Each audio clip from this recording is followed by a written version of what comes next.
Okay, this is a reaction video. This is from Mark Goldbridge, That's Football, WIRTZ to Liverpool, close, United or Spurs for Europa. Well, as you can tell, I am not in my normal location. I'm actually in Portland, Oregon right now. And you can tell because I have my Jack in the Box, which is something I don't think you have very many Jack in the Boxes in Ohio or in the East Coast, maybe a few. But nevertheless, I'm here in Portland, Oregon, and let's see what Mark Goldbridge has to say. WIRTZ to Liverpool, close, United or Spurs for Europa. Hello everybody, welcome to That's Football. I'm Mark Goldbridge and this is your latest football transfer news. And I tell you what, we've got some interesting stuff going on. Yeah, we're already talking about transfer. I mean, the transfer window hasn't even opened yet, but we're in late May. Today's my parents' 58th wedding anniversary. Unfortunately, my mother passed away in October 18th, 2023. So my father is still alive, and this is a hard day for him. But this would have been their 58th wedding anniversary today.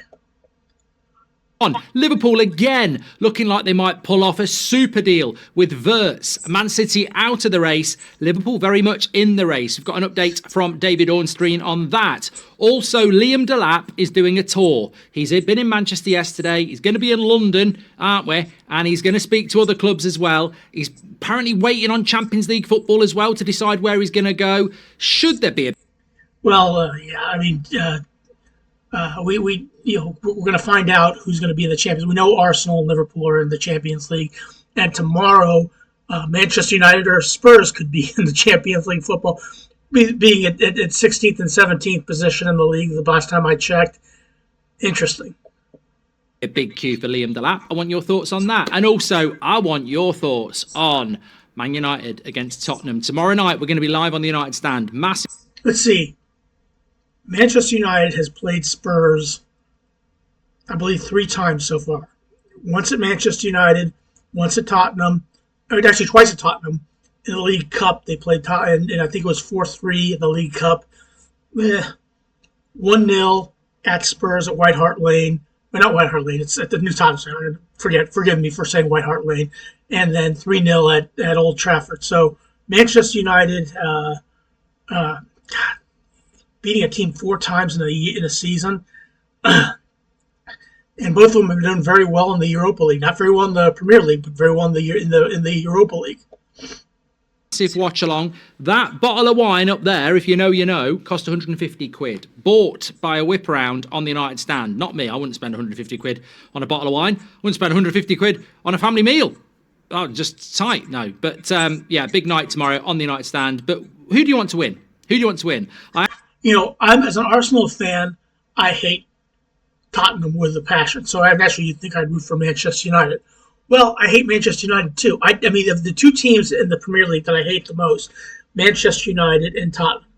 So I don't want either one of them to win, but even somebody's going to have to win. I suppose. God, it's hard. I'll let you know. I actually heard Simon Jordan saying he wants Spurs to win. Wouldn't have expected anything else. But no, that's his right. Who do you want to win in that one? We've just heard from Ange. Bergvall and Maddison will not be back. Man United have got Xerxes, Yoro and Dalot back. United have got to win, but I'm biased. Anyway, let's get into the transfer news. It's not the Liverpool channel, by the way. I read the comments. Thanks for all the comments yesterday. I know there was a couple of controversial topics in there, but look, that's life. But I do read the comments, and it's not a Liverpool channel. It's just Liverpool are doing transfer business. No one else is at the moment. It will be Arsenal, it will be Chelsea, it will be other clubs. But this is what David Ornstein has said, because Liverpool fans are getting excited. I even saw a Liverpool fan taking a post from WIRTZ of a swimming pool saying, do you think it's a clue he's going to Liverpool? Swimming pool, Liverpool. They'll grab anything. Also free. I don't know about that. I don't know if I would make that assumption, but maybe who knows. Ping-pong, of course, from Leverkusen. But this is what David Ornstein says. And before I say that, I just want to say, even if Liverpool don't do this deal, what I like about this, if I was a Liverpool fan, which I am obviously not, but if this was Arsenal or Man United or whoever, what I would like about this, if I was Liverpool, is that WIRTZ is available about 120 million. if you don't get him, that money will get spent elsewhere anyway. So it's the effort to sign a player of this quality, and it's knowing that money is available to go and get someone else of that quality as well. 120 million pounds for WIRTZ, or euros for WIRTZ, whatever it is for WIRTZ. That's I mean, even that's I don't know. Well, so even if you don't get WIRTZ, who will it be? But this is what David Ornstein has said. Liverpool do have an interest in WIRTZ, but there's no guarantee this will happen. Let's see if he's going to leave Bayer Leverkusen at all. Let's see if he wants to leave Germany. If he does, then Liverpool are going to make a push for him. He's a player they've liked for a long time, but Bayern Munich is possibly the favourites to sign him. Manchester City were in the frame as well, but it seems today that they've pulled out of that, and some are suggesting it's between Bayern Munich and Liverpool. Liverpool will be there for the player of that calibre. You're always going to be interested, but there's no certainty that it's going to go further. And I think at the end of the day, that sort of reiterates what I was saying there. Well, that's smart by Liverpool. Look, if we're going to get him, we're going to try for him. But if we don't get him, we're going to spend the money elsewhere. That's how it should be. I mean, you're not always going to get who you want.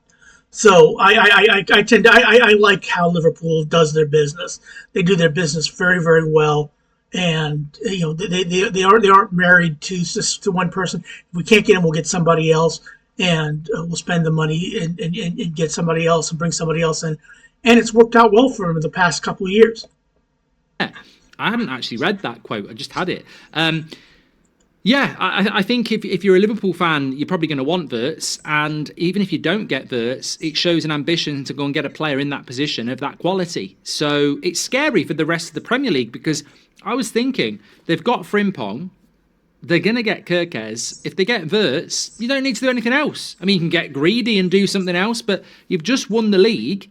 You've got two fullbacks and an attacking midfielder of that quality who can play, either side centrally to your wide players. I mean, probably you might go and get another wide player, might go and get another midfielder, I don't know, but might get another centre-back. But it's a very compelling start to a transfer window for Liverpool, and they will be very, very strong with players of that quality coming in. I think Bayern Munich probably are the favourites, but Bayern Munich seem to get a hold of these players in Germany. They just seem to get a hold of the players in Germany who whether now granted, not all of them, but the majority of them seem to end up at Bayern Munich for whatever reason. And look, Bayern Munich is they are one of the best teams in the world. There's no question about it. And bringing in WIRTZ would certainly help. Liverpool are obviously going to have a go. Why are we constantly talking about Liverpool? Because they've won the league. Because they are actually in a position where they can do deals. Some clubs can't. They've still got to see what happens on Sunday in the final day of the Premier League. Some of them have got to wait and see what happens tomorrow in the Man United Spurs game.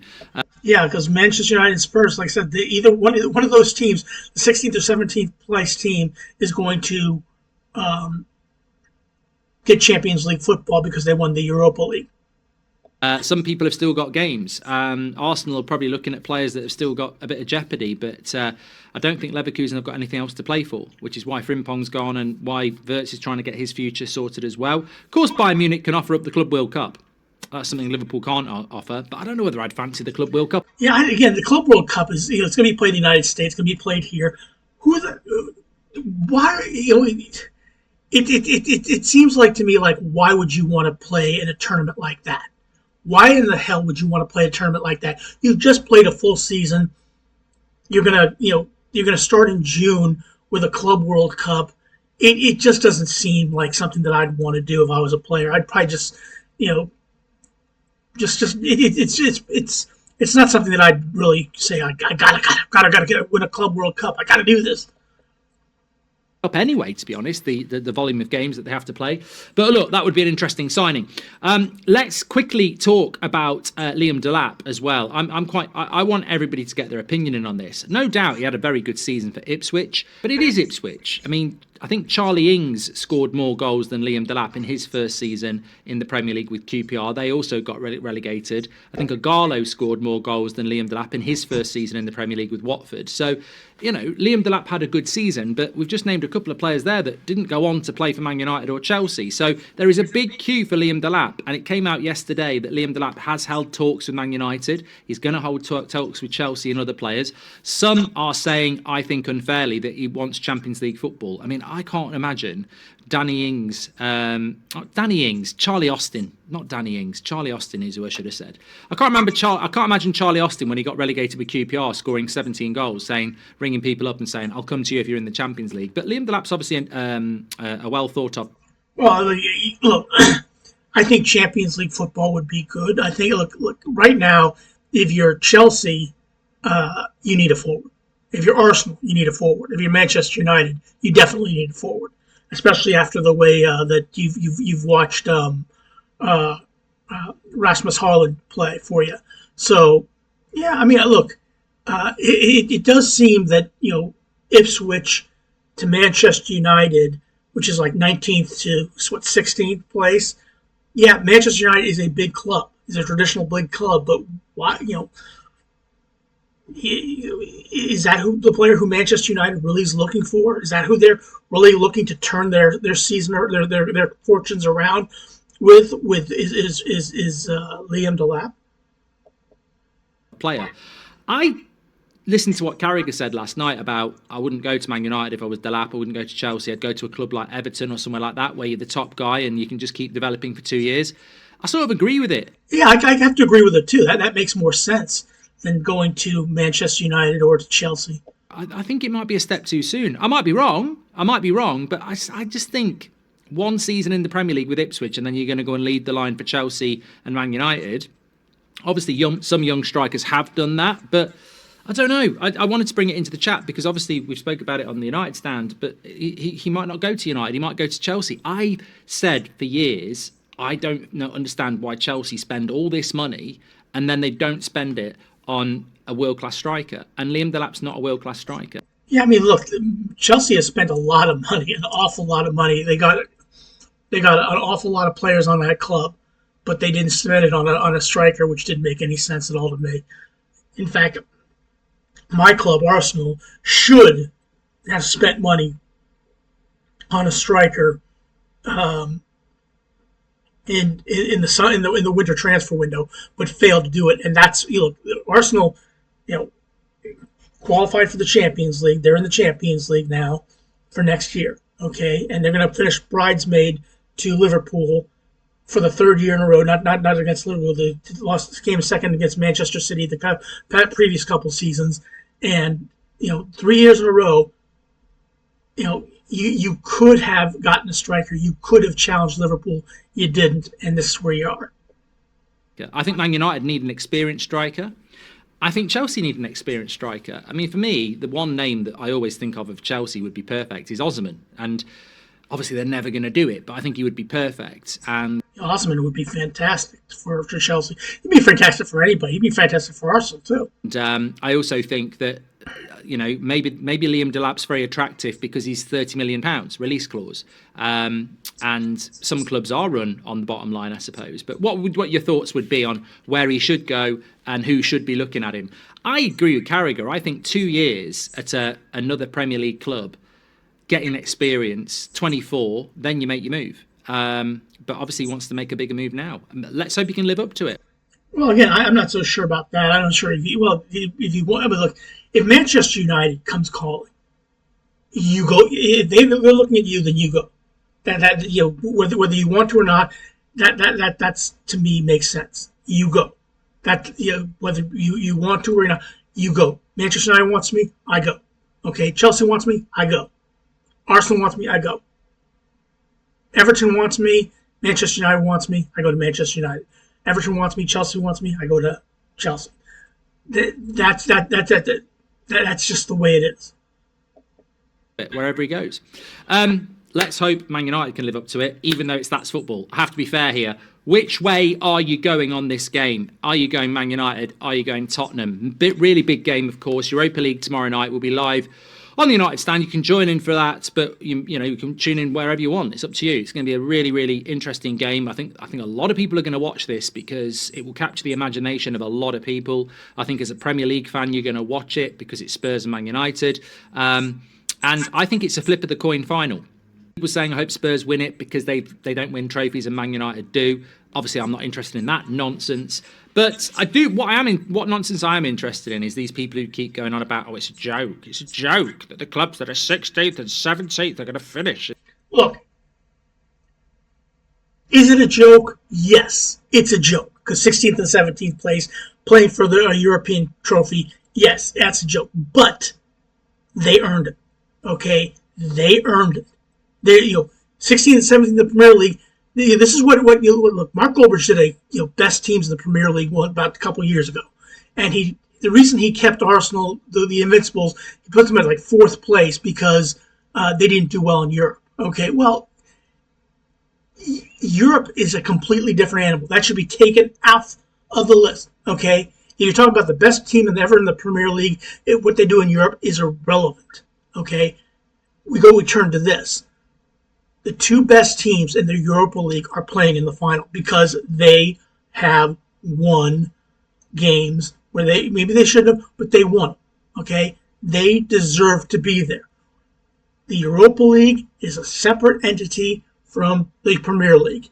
And the best 2 teams in the Europa League are playing in the final. Just because they're 2 teams that I don't particularly care for does not mean that they don't belong there. They do belong there. They've earned it. I'd go to the Champions League. Start of the season, where did you predict Man United and Spurs would be? Probably in and around the top 6, which is where they were last year, although United did finish 8th. And everybody predicted that Man United and Spurs should get to the final of the Europa League. They've got to the final of the Europa League, and now people are going, oh, it shouldn't be happening. It absolutely should be happening, and it absolutely is going to happen. And the Europa League should not change its policy because of some bitter moaning twats. That's my say. But I agree with that. But look, obviously, as a United fan, I'm very nervous. Well, I'm not nervous, actually. I'm actually not nervous. I'll tell you the truth. I'm not nervous because I think this is a massive lifeline. Where I will concede people going, how are they in the final, is that Man United and Spurs have had a horrific season. Yeah, like I said, they've had a horrific season in the Premier League, but they've had a great season in the Europa League. And look, the Europa League is what you got for the previous season. Okay? That was your gift for the previous season, and you made it to the Europa League. You've made it to the final, and whoever wins, whether I'm not going to like it either way, but whoever wins, that is what it is. Where they've let the fans down, and they've been absolutely embarrassing. The volume of games they've lost, the points they've accrued, is an embarrassment, and that will go down on their CV forever. What this final does, though, for both teams is give them a get-out-of-jail card, a lifeline where they can rescue the season. I don't know why you'd be nervous about that. It's like failing your driving test and instantly being given another chance, or failing your A-levels or GCSEs and instantly being given another chance. You're going to grab that chance, and I think that's what it is for Spurs and Man United. It's a chance. Thinking about nervousness is because you're thinking about losing. If you're thinking about winning, you grab the chance, and that's what I want to see from both. Don't know why we've got that in the top left-hand corner. Yeah, well, who knows? Who cares? You have it in the left-hand corner. That is what it is. But yeah, you're right. They have every right to play for, and look, they've earned it. They have earned it. There's nothing you can take away from Manchester United or Spurs in the Europa League that doesn't say, regardless of what they did in the Premier League, they've been given a lifeline to the Champions League, and it's up to one of those 2 teams is going to have to take it. Disconnected. You want me to end the stream? Okay, well, I am anyway. Get your comments in. WIRTZ to Liverpool. What would you think about that? And where will they go if they don't get WIRTZ? What will they do with that money if they don't get WIRTZ? That's the thing. Liam Delap, is he good enough to be going to Chelsea and Man United? Where do you think he should go? And Spurs or Man United, which way are you going to go? Thanks for watching. Take care. Well, because it's Mark Goldbridge, I guess. I said I'm going to take Manchester United. I'm just going to predict Manchester United for good or for better or worse. I'm not rooting for them. I'm not going to be, go United, go United. I'm going to take United just because it's difficult to beat a team 4 times in the season. Chelsea, Liverpool, Tottenham's beaten them 3 times. 4th time's going to be a charm for Manchester United. They're going to win the Europa League. They're going to be in the Champions League next year with Liverpool and Arsenal, and whoever makes it, this Sunday. God bless whoever wins. We'll see how it all pans out. But please click like, share, and subscribe for Mark Goldbridge as well as for me. I would appreciate it. Have a good rest of your day. Thanks for watching.